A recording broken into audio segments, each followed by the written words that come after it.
Al-Imam Asy-Syafi'i, ya, beliau punya nama Muhammad bin Idris Asy-Syafi'i.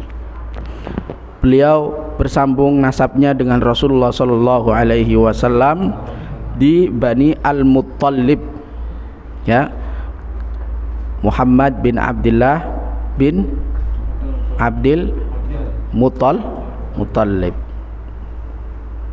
bersambung ke sana, bin Abdul Muttalib bin Hashim bin Abdi Manaf, sambung. Jadi bersambung, termasuk alul bait. Syafi'i. Beliau dilahirkan pada tahun 150 Hijriah. 150 tahun di mana Imam Abu Hanifah itu wafat. Jadi Imam Abu Hanifah wafat, enggak lama kemudian Imam Syafi'i itu dilahirkan. Makanya orang mengatakan tuwfiyal imam wa wulidal imam. Meninggal seorang imam tetapi Allah ganti imam yang lain, yaitu Imam Syafi'i. Punya nama kecil namanya Muhammad bin Idris. Bapaknya namanya Idris. Beliau lahir wulida bi Gaza. Gaza mana? Palestina. Beliau dilahirkan di Gaza tahun 150 Hijriah. Nah, bapaknya sudah meninggal, maka oleh ibunya itu dibawa ketika usia 22 tahun ke Mekah, karena di sana kerabat-kerabat ayahnya, orang tuanya itu berkumpul di Mekah. Bagaimana sejarah perjuangan dari Imam Syafi'i menuntut ilmu? Muhammad bin Idris Asy-Syafi'i, beliau dibawa oleh ibunya ke Mekah. Usia 7 tahun beliau sudah menghafal sudah hafiz. 7 tahun. 7 tahun sekarang lagi main game Mobile Legend. Jauh kualitasnya, ya. Jauh. 7 tahun sudah hafal. Nah, kemudian setelah hafal, ya, beliau itu diajak sama seseorang belajar ilmu bahasa Arab. Ngapal dulu, habis itu belajar bahasa Arab. Belajar bahasa Arab kepada satu kabilah suku yang namanya Huzail. Nah, beliau belajar syair, beliau belajar sajak, semua yang berkaitan dengan bahasa beliau pelajari. Sampai suatu ketika beliau saking sudah belajar, sudah mahir, sudah hebat, dan menjadi semua ilmu bahasa yang dimiliki oleh Huzail ini sudah diambil oleh Imam Syafi'i kecil. Imam Syafi'i masih kecil, di atas 7 tahun setelah beliau menghafal Al-Quran. Sampai mengatakan dikatakan semua ilmu yang dimiliki oleh Huzail sudah habis diambil oleh Syafi'i. Bahkan dikatakan syair-syair punya Huzail itu diperbaiki oleh Syafi'i. Kenapa kok dipilih Huzail daripada kabilah yang lain? Karena Huzail ini adalah kelompok kabilah suku yang paling bagus bahasa Arabnya. Langsung Imam Syafi'i belajar ilmu di kabilah tersebut. Di mana mereka pergi, di mana mereka keluar, turun, bersinggah, Imam Syafi'i selalu mengikuti dia, kabilah tersebut. Dulu nggak kayak sekarang ada pesantren gitu, ada pesantren bahasa, pesantren tahfiz. Jadi kalau dulu itu ada terkenal siapa langsung didatangi gitu. Kita yang butuh. Nah, ketika itu ada seseorang yang melihat Imam Syafi'i dan melihat ketakjuban Imam Syafi'i dalam berbahasa Arab, dalam ilmu syair. Sampai ini kalau dibiarkan saja, Imam Syafi'i mubazir, kecerdasannya itu mubazir. Masih ada orang lagi yang perlu diambil ilmunya. Kemana? Datang aja ke Madinah, berjumpa dengan Imam Malik bin Anas. Beliau adalah pendiri mazhab Maliki. Malik bin Anas lahir pada tahun 93, wafat pada tahun 179. Imam Syafi'i masih kecil. Nah, akhirnya pergi ke Malik bin Anas. Nah, sebelum ke Malik bin Anas, beliau tahu bahwa Malik bin Anas ini punya kitab namanya kitab Muwatta. Ya, kitab Muwatta. Lalu Imam Syafi'i itu mengambil kitab Muwatta itu. Kemudian beliau baca, bukan hanya sekedar baca, tetapi beliau bisa hafal dalam 9 malam. 9 hari. Jumlah hadis Muwatta Imam Malik berjumlah kurang lebih 2000. Beliau hafal selama 9 hari. Gimana enggak cerdasnya Imam Syafi'i itu? 9 hari beliau hafal. Beliau hafal di luar otak. Sudah hafal Al-Quran, pintar bahasa. Mau berjumpa Imam Malik, beliau ambil bukunya dulu, ya kan? Kitabnya Imam Malik yang namanya Muwatta, kitab hadis itu. Kitab hadis. Jumlahnya kurang lebih 1900, mendekati 2000. Beliau hafal. Ya, Imam Syafi'i. Nah, sampai di sana datang ke Imam Malik. Ingin berguru gitu. Tapi ketika ketika Imam Syafi'i datang ke Imam Malik, itu beliau mendapatkan rekomendasi dari wali, seorang pemimpin. Ini rekomendasi. Jadi memang dari dulu kalau pengen mujur, kalau pengen diterima, misalkan beasiswa, ya kan, biasanya pakai rekomendasi. Ini ada tembusannya enggak? Oh, tembusannya dari RT RW, udah dari gubernur gitu.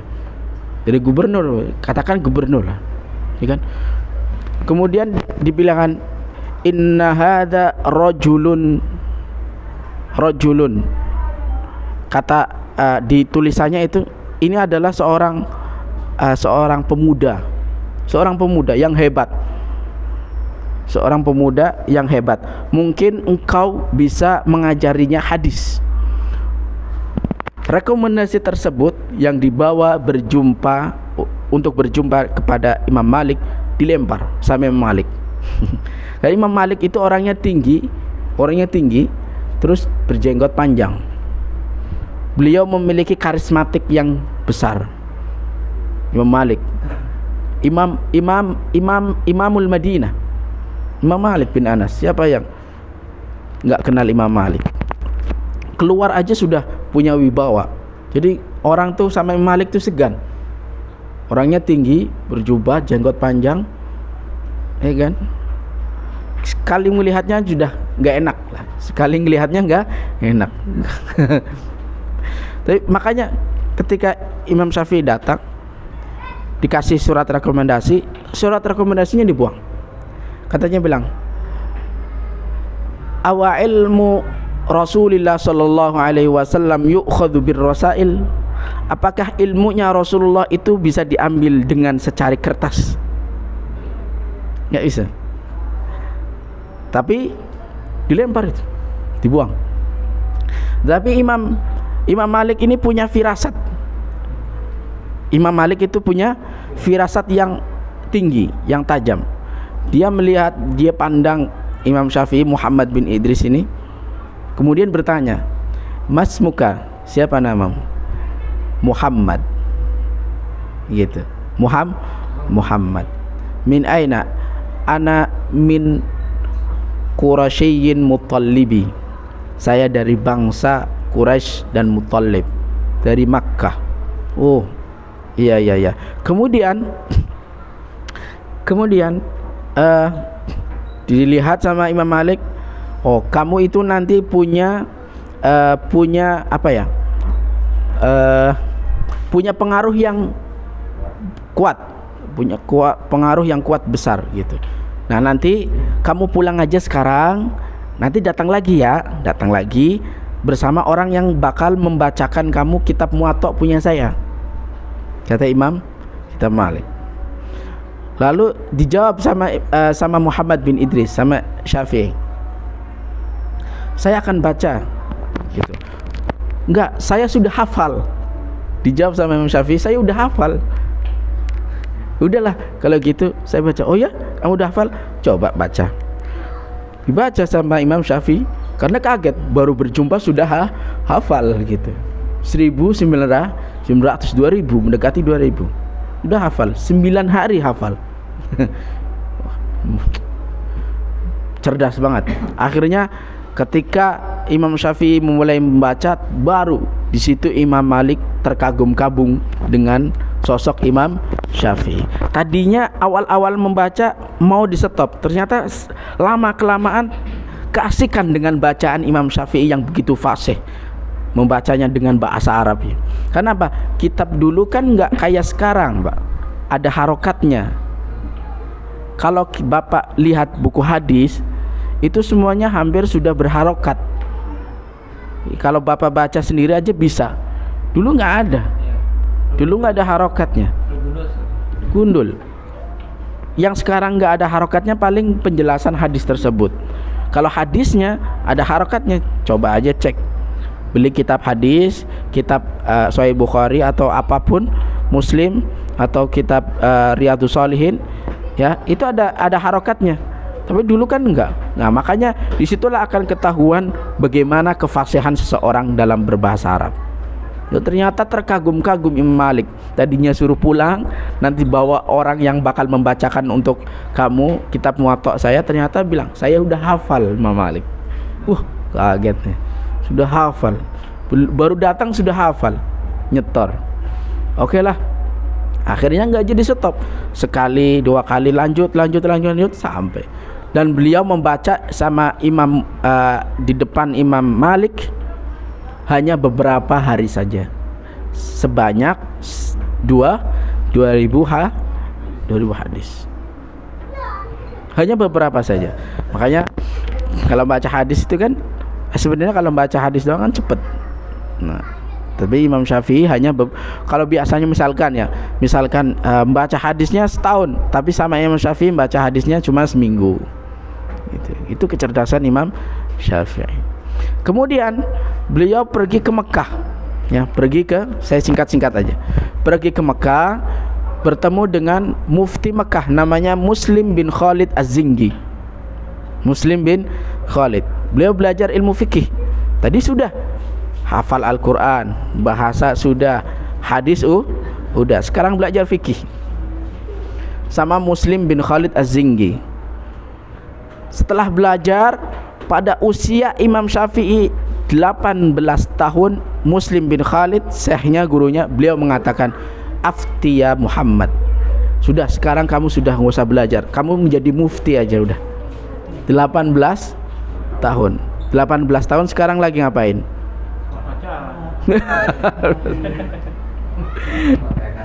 Udah jadi ketua MUI. 18 tahun.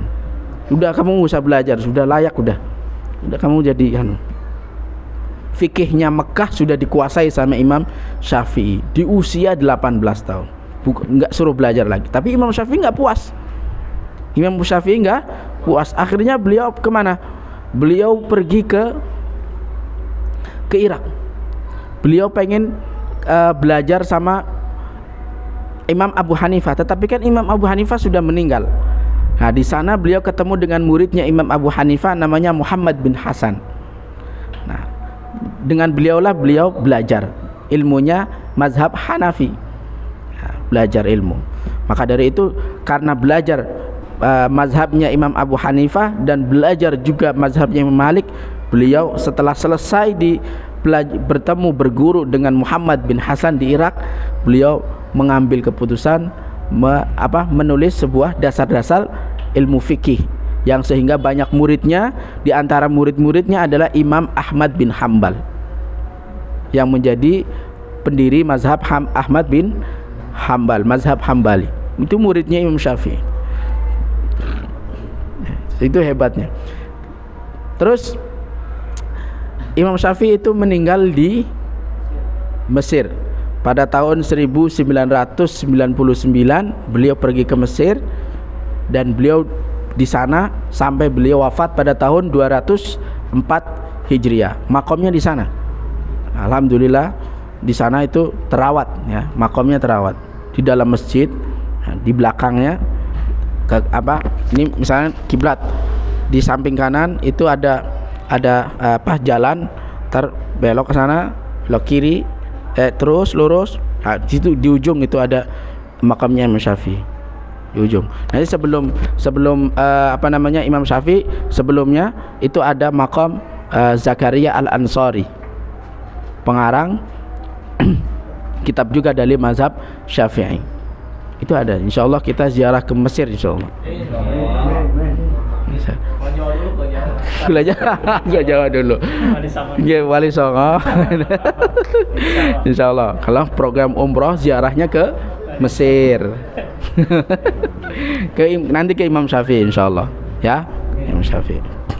Yaitu pada tahun 204 Hijriah beliau wafat pada usianya yang sangat muda, yaitu 54 tahun.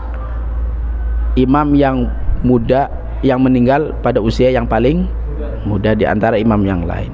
Semoga kita bisa mengambil pelajaran dari sosok Muhammad bin Idris Asy-Syafi'i. Hadza wallahu a'lam bishawab. Semoga kita mendapatkan ilmu yang bermanfaat, ilmu yang barokah fid dunya wal akhirah, untuk diri kita, untuk keluarga kita, untuk saudara kita, untuk masyarakat kita, khususnya keluarga warga RW 010. Amin ya rabbal alamin. Allahumma anfa'na bima 'allamtana wa 'allimna ma yanfa'una wa zidna 'ilman nafi'a wa rzuqna 'amalan shalihan fid dini wad dunya wal akhirah. Allahumma inni as'aluka ma 'allamtani wa atubu ilaika an tahdini wa la tunsini bi rahmatika ya arhamar rahimin. Wa sallallahu ala sayyidina Muhammad wa ala alihi wa sahbihi wa sallam walhamdulillahi rabbil alamin. Subhana rabbika rabbil izzati amma yasifun wa salamun alal mursalin walhamdulillahi rabbil alamin. Assalamualaikum warahmatullahi wabarakatuh.